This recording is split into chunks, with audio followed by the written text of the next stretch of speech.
Mr. Happy Living here, and I'm happy to be broadcasting from WITV7 in the beautiful Queen City, Charlotte, North Carolina, USA. Hey, friends, will you join me for just a minute and imagine how amazing you'd feel living the unique and distinct life you were put on this planet to live, doing work you love, with people you love, and places you love, and all the while creating something of real value for others. That's what I call a life of significance. And I can tell you, it makes a very happy life. And so can my friend Keith Smith. He's here to share his unique and distinct journey to his life of significance.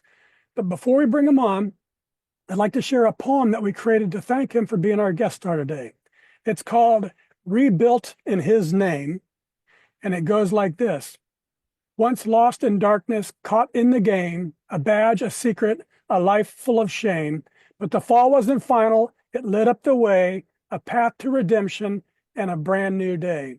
Through fire and trials, through lessons and pain, Keith found his purpose, broke free from the chain. Now he speaks with power, with truth, and with grace, lifting others to rise in their place. So listen in close, let his story be told of failure, redemption, and courage so bold. On something significant, come hear God's mighty claim, unshaken, redeemed, rebuilt in his name. Hey, Keith, welcome to the show. Wow, thank you, thank you. And I don't know that I've ever had an introduction like that, Matt. That was absolutely amazing. Wow, well put together. Yes, thank Very you. good. Very good. So tell the audience what you're doing these days to make your mark of significance on the world. Well, these days, I apply the three F's to my life: faith, family, and fun. Faith Ah, first and foremost, family comes after that, and anything fun. And fun for me is leading people. Whether I'm doing it on my job, I'm in leadership, and I have a team that I get to lead on a daily basis, but also to leading people, one, to Christ, but secondly, people who don't know how to navigate out of a disastrous situation. I enjoy leading them through my speaking engagements, which I do, motivational, life changing speaking, and also through my book, Built for the Rebuild. And mhm. then I also do a series on social media called the Late Night Coffee Session. And I really Mhm. enjoy doing those because I tell a story from my life or about life, and I tie it to a message of hope. And the feedback I get from that is just great. So, man, just these days, I'm just really looking to God to continue to propel my life forward as He has done so far. Very good. All right, Keith, now let's do a little mathematics so our friends all around the world can get to know you through our happy formula. It's Okay. very simple, but it's a powerful formula that goes like this. Power plus purpose equals happy. So let's start with power. What are your personal practices for building up all the power that you need to get things done, whether it's physically, mentally, financially, spiritually, emotionally? In other words, Keith, what do you do on a regular basis to create the power you need, take excellent care of yourself and your loved ones, and still have plenty left over so you can be a giver to others? Well, the first and foremost, the center foundation of everything is my relationship with Christ. Hmm. After that, I asked him for direction on, how to handle the financial hardships of my life, how to get Hmm. out of things, how to continue. Me and my wife, we have a gym here at home, and we enjoy working out together. Hmm. Getting up into the 50s, you really got to take care of your body and your mind. But really, another thing besides that is I like to keep life simple. I like to focus on small details, build Hmm. off of those things, and just, that's where I generate my power from. I choose my battles. Me and my wife just had that conversation. I try to choose my battles. Hmm. That's where I receive my power from. Now, after you said power is what, So man? power. So we'll get to purpose, but before we get to Okay. purpose, let's discuss my favorite power generating concept. Let's stay there for a minute. It's Okay. called a Kaizen state of mind, and it's this beautiful Japanese idea that small incremental improvements add up over time to yield great big results. And I Mhm. love it, Keith, because it's based on mindset, not circumstance. Kaizening life is knowing there's always something I can do better tomorrow than today. And it creates an optimistic, gentle, but very powerful and continuous uplifting of my day, of my life, day after day after day. So, Keith, how does Kaizening your life help you increase your power to continuously become more so you can continuously give more? Well, it's the same way as on my job in leadership. I teach my team the pie method. It's sort of the same thing. I'm not going to feed you the whole pie at one time because you'll get full, hungry, or choke on it, Mm-hmm. and you won't eat anymore. So I take one slice at a time. I Mm-hmm. build off. I believe in building off positivity. Mm. We find out the things we're doing good. We build off of those. Over Yep. time, I figured out that cancels out a lot of negatives that Yes, you don't sir. have to spend your resources and time trying to correct. So yes, I take small steps, control first thoughts that come in my mind, and let them try to generate the outcome by being positive with it. Very good. Okay, now let's get into purpose. That's the second element of the happy formula. And I've discovered that major life transformations, that great big discovery of purpose often comes from devastation, addiction, abuse, disease, death, disaster. Something awful strips a life to its core, resulting in a big and often unexpected change. However, in my book, Turning Inspiration into Action, I share the transformational process that I've used to discover the purpose of my life using inspiration. Mhm. So tell us your story, Keith. Take us back to that life-altering devastation of January 2009 and walk us through your fall and the period of redemption and then restoration and ultimately being obedient when you realized that God had a bigger purpose for you. So we want to know, what was the process like and how did it change the course of your life? So can you walk us through that and take us through each one at a time, beginning with the fall in January 2009. Well, actually, Matt, the fall came before Okay. January 2009. Okay. Um, I had struggled with addiction for about 8.5 years. Hmm. I kept it hid. I have a section in my book called "The Enemy Within," the things we're not comfortable talking about, and Hmm. how they'll create an enemy in our life, and it overtakes it, where the enemy makes you think you're in control of something that you're not. Being in law enforcement at the time, I felt like that I didn't need to talk to anyone. I can handle anything. And Hmm. so the fall came actually June 13th, 2008. It was Friday the 13th, and I'm not talking Oh, about the goodness. Voorhees movie. I mean, this was another movie of nightmare proportion. That's when it all came to an end. The state law enforcement division had been doing an investigation on me because of the addiction. I started making some bad choices with my power and authority. I Hmm. started helping guys move drugs in the community to support my own habit. And not only that, started moving it myself. And Hmm. you snowball effect took place. But June 13th, 2008, a SLED SWAT team, state law enforcement division, about 30 members deep, had been doing an operation on me called Operation Dark Blue. Oh, And yeah, it's pretty big when they name a whole operation after. And that was my fall. I can yeah. remember them coming after me and telling me to get down in the parking lot of the hotel that they had set the operation up in. And all I could see in that, and there was a pothole when they told me to get down. Now, mind you, I was the one telling people to get down on the ground Hmm. prior to this. So this was a new experience for me. And I remember looking in that pothole and it had a little bit of water in it. And all I could see at that time was my three daughters' face. And I knew my life immediately was going to change. Uh, Hmm. how it was going to change uh, is part of the great story about this. I'm thinking all the negative thoughts, uh, Hmm. but then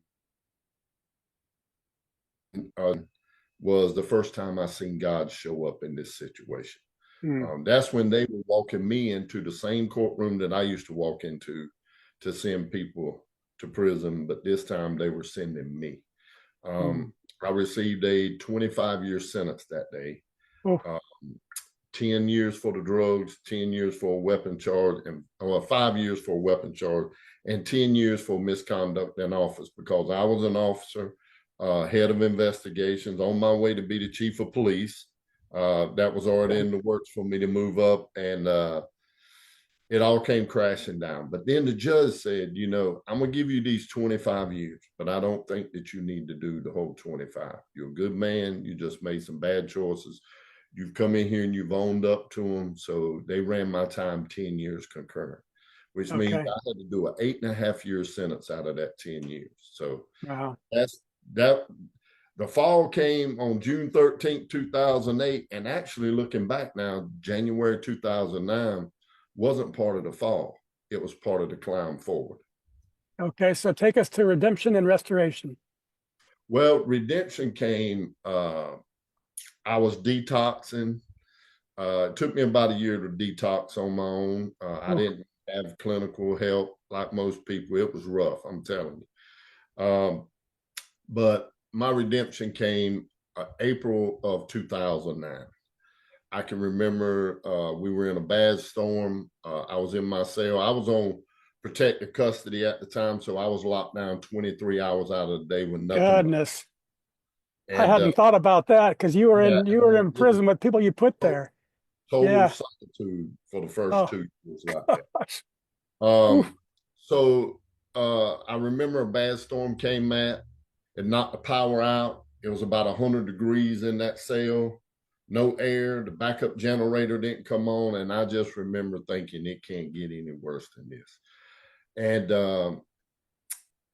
I was going through a divorce from my first marriage. I'd lost my career, my home, my children, my family. Nobody was contacting me. I was absolutely isolated from everybody and everything. And I remember crying in the floor. And that's the only time in my life I can never remember asking God to kill me. I can't do this. But God said, I'm not going to kill you. I'm going to give you purpose. So something inside of me kept saying, open your Bible, but I wouldn't do it. But finally, after about 5 or 6 times of just crying my eyes out, the lights came on. And I said, here's the power.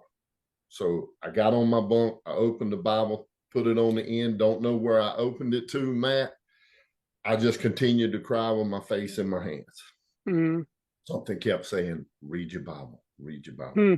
I looked over to the left side of the page finally, and it was open to Isaiah 41, 9 and 10. Now, the first part of 41, where it says, to whom I've taken from the ends of the earth and called you out of the nation, that was on the page before. Only half of verse 9 and verse 10 was there. The first thing I read, Matt, was, you are my servant. I have chosen you and not cast you away. Do not fear. Be not dismayed, for I am your God. I will uphold you with my right hand of righteousness. At that moment, I can never say I'd ever heard God's voice. I'd ever heard God speak to me, but I knew it wasn't an audible voice, but it was something inside. I knew God was speaking to me. For some reason, I didn't feel like it was punishment anymore. God was bringing me through preparation. And I remember standing up, beating my chest, say, okay, God, I got 8 years left to do, or about 8 years. I said, if that's you speaking to me, let's do it. So finally, that moment was when my redemption started. My mindset changed. I started getting built for the rebuild, and I didn't even know it. I started dwelling more in the Word and building a relationship with God, and it was me and Him in that cell, and it was wonderful. Yeah, and that takes me to the obedience stage. So it's one thing to hear what you're supposed to be doing; it's another thing to be obedient to it. So tell us a little bit about, from there, how your life started to change, and how you define and how you feel about obedience to God. Well, my biggest question then when I started growing closer to God is, God, how am I going to work for you? How am I going to draw my purpose in if I'm always compacting this cell for 23 hours out of the day? How am I going to impact other lives than just the people around me? So I prayed over it, and it was put in my spirit to challenge the state to come off of protective custody. And go on to a regular yard, prison yard. Hmm. It took me about 6 months, but I finally won my case. They made me sign a waiver saying if anything happened to me because of people that I put in prison, they wouldn't be responsible. And I went to a regular yard.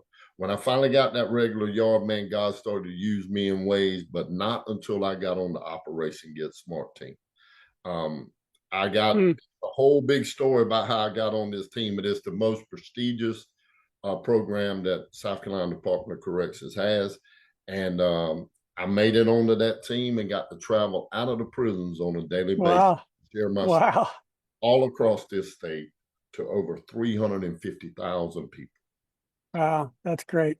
So I want to ask you one question, because when people are stuck in overwhelming situations, in life or in prison or whatever the case may be, when you decide to do something, so like you said, you decided in your lockdown that you were going to petition the state, and it took you 6 months.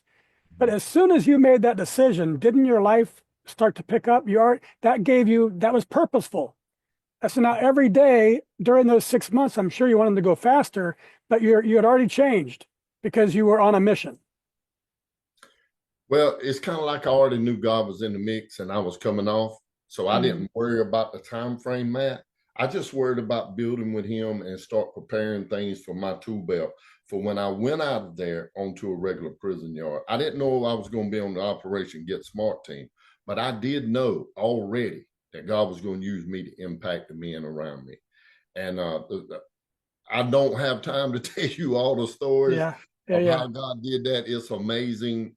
Some of them are in the book, but it was like my mind immediately went to start preparing for the outcome instead Yeah. of worrying about Yeah. the process. Yeah, that's great. And and we don't want to tell all the stories because we want people to buy your book. Mhm. So that's wonderful, Keith. Thanks for sharing all that with us. Now let's take a quick commercial break so our sponsor can spread a little love with our audience. Mhm. Are you ready to transform your life? At happyliving.com, we've discovered 4 keys to help you live with purpose, joy, and significance. Unlock your truth with the Happy Quiz. Unlock your happy formula with inspiring stories from the Something Significant Show. Unlock your roadmap to happiness with our free ebook, Making Your Mark of Significance. And unlock your inspired life with our life-changing e-course, The Philosophy of You and Your Inspired Life. This is your time to shine. Go to happyliving.com now and click Unlock the Power of You. Unlock your power. Live your best life. happyliving.com.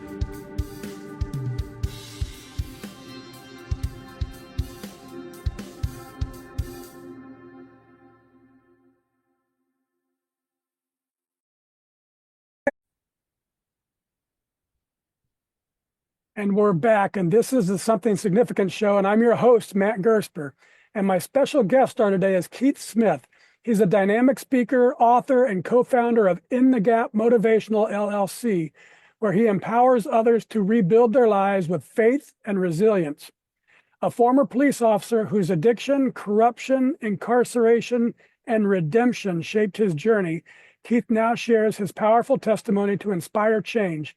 His book, Built for the Rebuild, is a guide to purposeful living after life's hardest falls.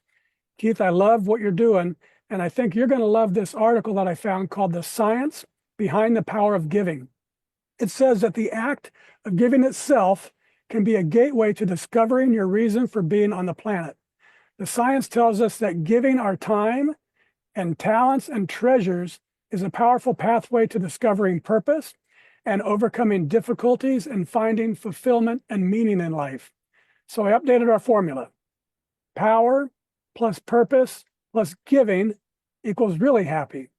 So how about you, Keith? Has giving your time, talents, and treasures been a pathway for discovering your purpose and for getting through overwhelming grief and darkness and for bringing real meaning and light back into your life? Well, I think for me, the giving of my time, the giving of the pain of my life to others so they don't have to go through it, or helping them address situations. And I think the giving is what's really, really unlocked a lot of doors that would have been shut to me due to my past experiences. Um, I think giving is an essential as your faith because, what, Christ would tell his disciples, don't bring anything. You're not going to need anything. You're giving yourself that others will take care of you. Well, for me, I just think that not being selfish with my pain, not trying to hold it in or being ashamed of it, and being able to tell it on a daily basis or speak about it every time I go back or go out to speak or every time someone opens the book. I think that's really, God honors that of giving. And the hardest thing to give, it's easy to give money if you have it, but it's hard to give away your pain for people.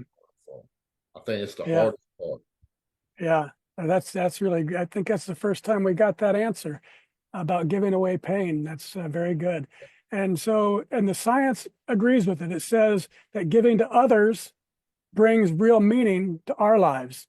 And the fourth element of our definition of significance, which we say doing work that creates value for others, that confirms that you're giving your pain away creates value for others. But there's something more to it than just the giving, Keith. And I believe that the real magic of life comes when you're giving from living in your purpose, because it creates profound joy, not only for those receiving, but for the giver too, because your purpose comes from God. So now, Keith, the audience and I would like to know how it makes you feel to be purposely living your life and giving to others through the work you were put on this planet to do, and the people all around you have taken notice. So sit back, my friend, open your heart and have a listen to what people are saying about the impact that you're making on their lives by finding the magic of giving from living in your purpose. One person said, Keith's been broken, he's lost everything, yet he still smiles and glorifies God with his words and his life.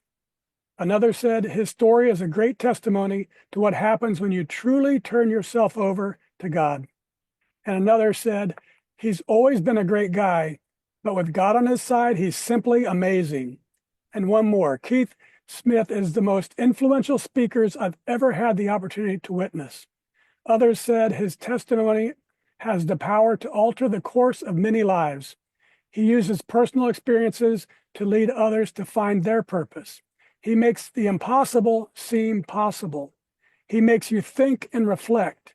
He's inspirational, educational, motivational, awesome, powerful, outstanding, authentic, passionate, charismatic, engaging, empowering, a phenomenal speaker, understanding, compassionate. God has big plans for his life. God gave him the talent for public speaking. He leaves audiences enthused, elevated, and enlightened. His book is groundbreaking and life-transforming. It should be read by everyone struggling with life. I love all the stories in his book. My life is definitely better for the wisdom I received from his book. One said, Aunt Doris is smiling down on his book. She loved you. And then this one said, his book will be a blessing to anyone who reads it. I've only known Keith for a short time, but I've already gained an awesome brother in Christ. He's truly a blessing. And finally, this person said very simply, God's power is in his life. So Keith, how does all that incredible love make you feel? It's overwhelming because, to hear it in totality, it'll humble you. But all glory goes to God, Matt.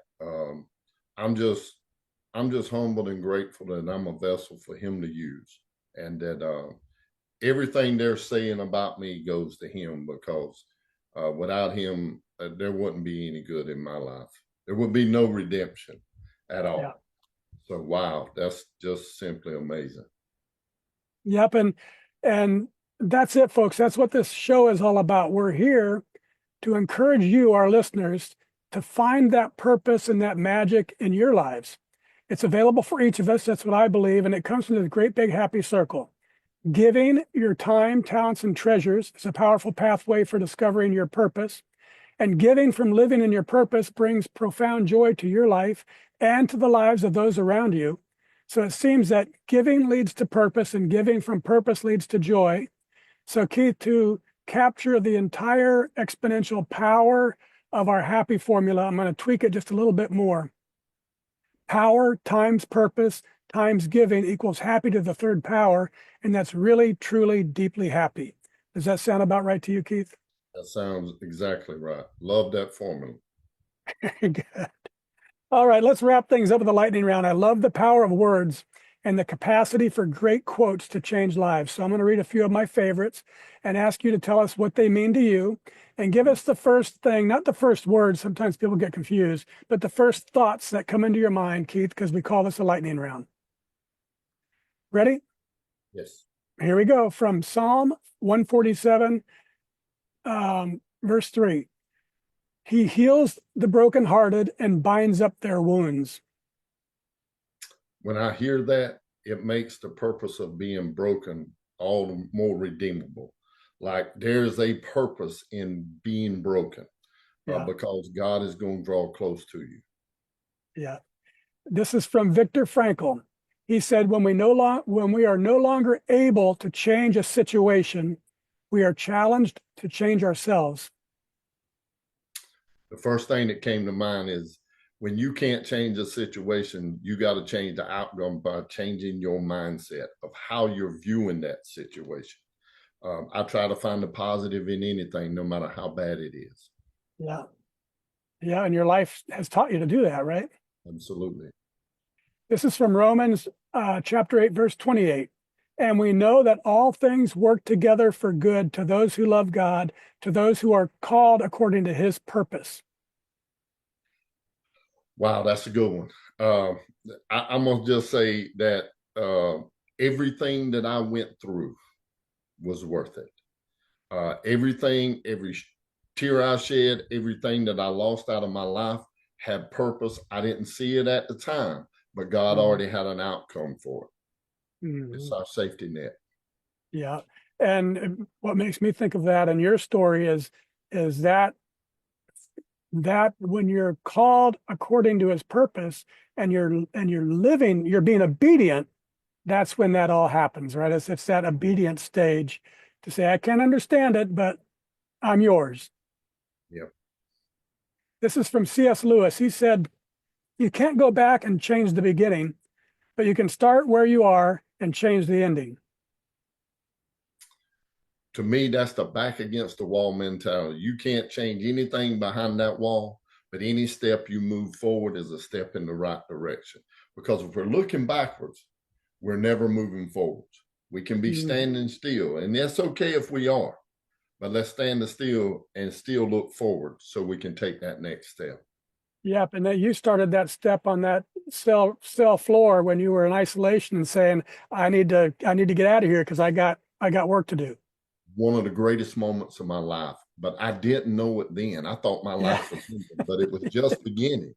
Yeah.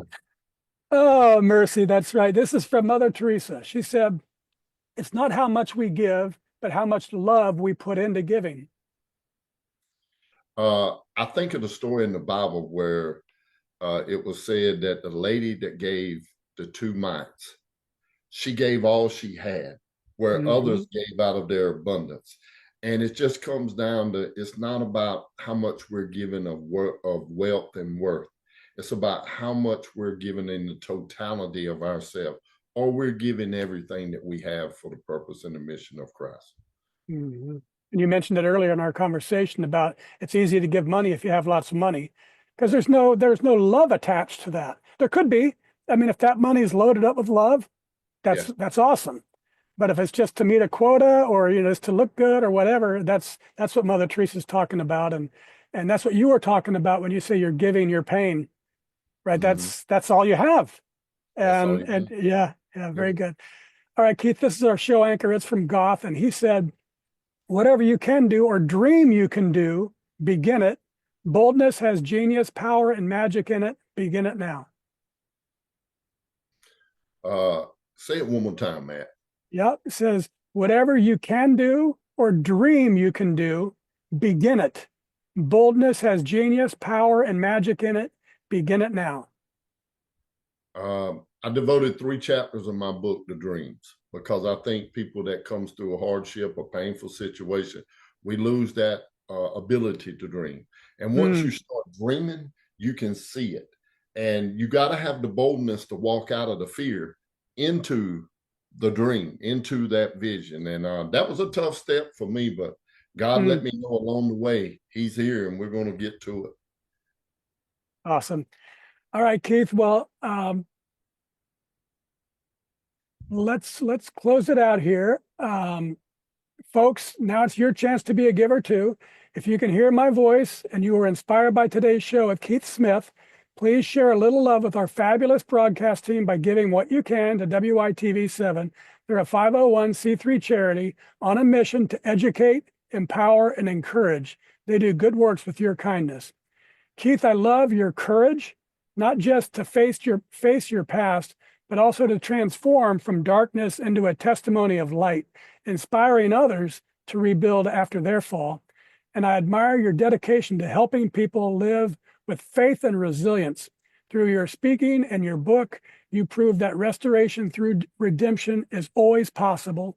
And I'm super happy, my friend, that you've shared your bold, transformative, and purpose-driven spirit on our show today. Will you please take a moment and share any parting remarks you'd like to leave with our audience? Yes. I really, all I can think about is the formula that you gave. And it's so amazing. So I want to give a formula to everyone as well. And it's when I go out and speak, especially in prisons, you know, people ask me, what is my secret to success? Well, number one was build a relationship with God, first and foremost. But after that, I used to ask people in prison, can you see, do you plan your goals from here? And they say, yes. Well, tear them up, because you will never see what God has for you from your current situation. I just stated in a video the other night, and it was to create a vision of greatness, you got to be able to see it from the front porch of disaster. Meaning you can't wait till you come through a situation. You got to be in it and see the outcome and strive towards that. You'll never do it unless you have a base foundation with God himself. And secondly is, if you're always going to get sidetracked by the negativity, you'll never get there. So you got to keep your eyes focused on it. And your situation may take a long time to change, but guess what? In that pain you're going through, God always connects your pain to your purpose. I have a section in the book, revisit your pain. You want to find your purpose? Start revisiting those places that's most fearful for you. Find it there. Very good. Thank you for that, Keith. And I also want to thank WITV7 for hosting and promoting our show so we can keep interviewing inspiring guest stars like Keith and reaching folks just like you ready to create your own extraordinary lives. And most especially, thank you, viewers and listeners. You'll find links to social media and all things Keith Smith. Find him, friend him, join his late night coffee sessions, and buy his book. And after you've read it, please give him a heartfelt review. You'll find it all in our show notes. From me to you, dear friends, I love you, and I want you to be really, truly, deeply happy too.